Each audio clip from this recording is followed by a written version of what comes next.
मगध जनपद के बारे में पढ़ेंगे। इससे पहले की वीडियो में हमने 16 महाजनपद और उनकी राजधानियों की भौगोलिक स्थिति के बारे में पढ़ा। चाहे आप किसी भी परीक्षा की तैयारी कर रहे हो, मगध साम्राज्य का उत्कर्ष एक महत्वपूर्ण टॉपिक है जिससे रिलेटेड प्रश्न जरूर आते हैं। तो पढ़ते हैं मगध साम्राज्य के बारे में। वैदिक सभ्यता के बाद महाजनपदों का निर्माण हुआ। इनमें से मगध राज्य अपनी भौगोलिक स्थिति, राजनीतिक स्थिति और आर्थिक स्थिति के कारण यह सबसे शक्तिशाली महाजनपद बना। मगध महाजनपद पर कुल 7 राजवंशों ने शासन किया। सबसे पहले मगध जनपद पर हर्यक वंश ने शासन किया, फिर शिशुनाग वंश ने शासन किया, इसके बाद नंद वंश ने, फिर मौर्य वंश ने शासन किया और 5वें नंबर पे शुग वंश ने शासन किया, 6ठे नंबर पे गणा वंश ने और इसके बाद सातवाहन वंश ने शासन किया। इस प्रकार मगध पर अलग अलग वंश के शासक ने अलग अलग समय पर शासन किया। आज की इस वीडियो में हम हर्यक वंश, शिशुनाग वंश और नंद वंश के बारे में पढ़ेंगे। तो शुरुआत करते हैं हर्यक वंश से। हर्यक वंश में किन किन राजाओं ने शासन किया? तो हर्यक वंश में सबसे पहले बिंबिसार ने शासन किया, फिर बिंबिसार के पुत्र अजातशत्रु ने शासन किया, इसके बाद उदयीन ने राज संभाला, फिर नागदशक ने। ये 4 राजा हर्यक वंश के थे जिन्होंने शासन किए। अब हम पढ़ेंगे इन राजाओं के बारे में।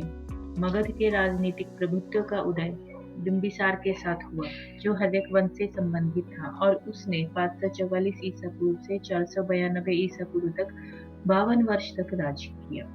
महावंशा में उल्लेखित है कि बिंबिसार का उसके पिता द्वारा 15 वर्ष की आयु में राजा के रूप में अभिषेक किया गया। इस प्रकार से देखा जाए तो हर्यक वंश के संस्थापक बिंबिसार के दादा हुए तथा बिंबिसार द्वारा 544 ईसा पूर्व से 492 ईसा पूर्व तक वास्तविक स्थापना की गई। बिंबिसार ने अपनी विजयों और कूटनीति से मगध को सर्वश्रेष्ठ बना दिया था। उसने शासन के विस्तार के लिए त्रिधारी नीति अपनाई, जैसे वैवाहिक संबंध, शक्तिशाली शासकों के साथ मित्रता और कमजोर पड़ोसी राज्यों पर विजय प्राप्त की। बिंबिसार बुद्ध और महावीर का समकालीन था तथा इनको समान सम्मान देता था। बिंबिसार पहला राजा था जिसके पास स्थायी सेना थी तथा शुरू में अवंती नरेश प्रद्योत के साथ प्रतिद्वंदिता थी, लेकिन बाद में वो मित्र बन गए। यहाँ तक कि जब प्रद्योत को पीलिया हुआ तब बिंबिसार ने अपने शाही वैद्य जीवन को उज्जैन भेजा था। इससे उनके रिश्ते और मजबूत हुए। बिंबिसार ने मगध के शासक ब्रह्मदत्त को पराजित कर उसके राज्य पर विजय हासिल की तथा अंग, विशेषकर इसकी राजधानी चंपा, आंतरिक और समुद्री व्यापार के लिए महत्वपूर्ण थी। बिंबिसार ने वैवाहिक संबंधों के माध्यम से भी अपने राज्यों का विस्तार किया। बिंबिसार ने 3 विवाह किए। इसकी पहली पत्नी कौशल राज्य से थी, जिसका नाम महाकौशला था।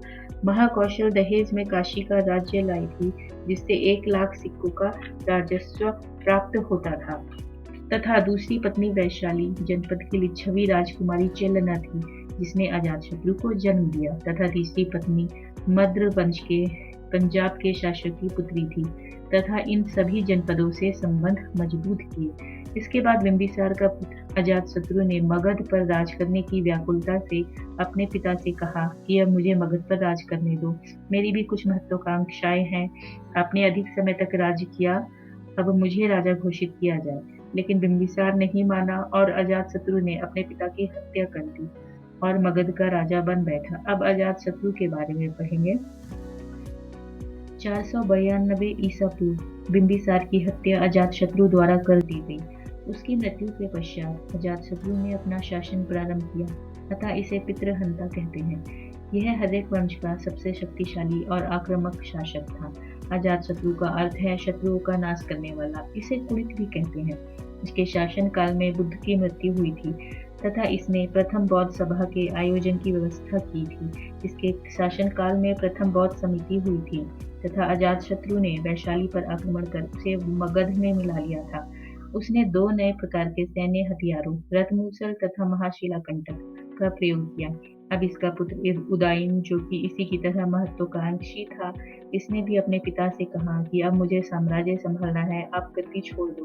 किंतु अजातशत्रु नहीं माना और जिस तरह अजातशत्रु ने अपने पिता की हत्या की, उसी प्रकार अजातशत्रु के पुत्र उदयीन ने अपने पिता अजातशत्रु की हत्या कर गद्दी पर बैठ गया। अब उदाइन के बारे में पढ़ेंगे। 461 ईसा पूर्व से लेकर 445 ईसा पूर्व तक शासन किया। इसने भी अपने पिता की हत्या की, इसलिए इसे भी पितृहंता कहते हैं।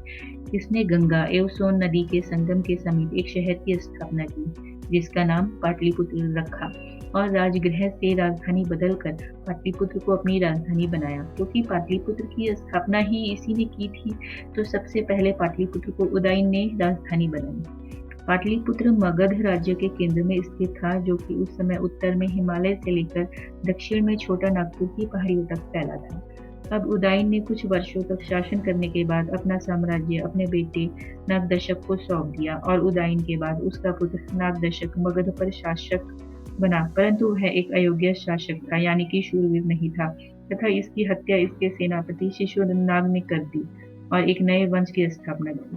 तो हमने हर्यक वंश के बारे में पढ़ा, अब शिशुनाग वंश के बारे में पढ़ेंगे। शिशुनाग वंश ने 412 ईसा पूर्व से लेकर 394 ईसा पूर्व तक शासन किया। शिशुनाग वंश का संस्थापक शिशुनाग था। इसने अपनी राजधानी वैशाली को बनाया। उदयन ने पाटलिपुत्र को अपनी राजधानी बनाया और शिशुनाग ने वैशाली को अपनी राजधानी बनाया। इसके बाद इसका पुत्र कालाशोक ने फिर से पाटलिपुत्र को अपनी राजधानी बनाया, और द्वितीय बौद्ध संगीति कालाशोक के काल में हुई। पीछे हमने पढ़ा कि पहली बौद्ध संगीति अजातशत्रु के समय हुई तथा दूसरी कालाशोक के समय हुई। शिशुनाग वंश का अंतिम शासक नंदी वर्मन था, जिसकी हत्या महापद्मानंद ने की, और एक नए वंश नंद वंश की स्थापना हुई। अब हम नंद वंश के बारे में पढ़ेंगे। महापद्मानंद ने 344 ईसा पूर्व से 326 ईसा पूर्व तक शासन किया। नंद वंश का संस्थापक महापद्मानंद था। पुराणों में उल्लेख मिलता है कि नंद वंश का शासक शूद्र था। महापद्मानंद इस वंश का सबसे महान शासक था, जिसने अनेक क्षत्रियो राजाओं को जीतकर अपने राज्य में मिला दिया। महापद्मानंद को सर्वक्षत्रांतक की उपाधि धारण की, अर्थात क्षत्रियों का नाश करने वाला, जिसने कलिंग जीतकर एक राठ की उपाधि धारण की। महापद्मानंद के 8 पुत्र थे, जिनमें से एक पुत्र का नाम धनानंद था। यह नंद वंश का अंतिम संस्थापक धनानंद था। ये बहुत ही क्रूर शासक था तथा सिकंदर के समकालीन था।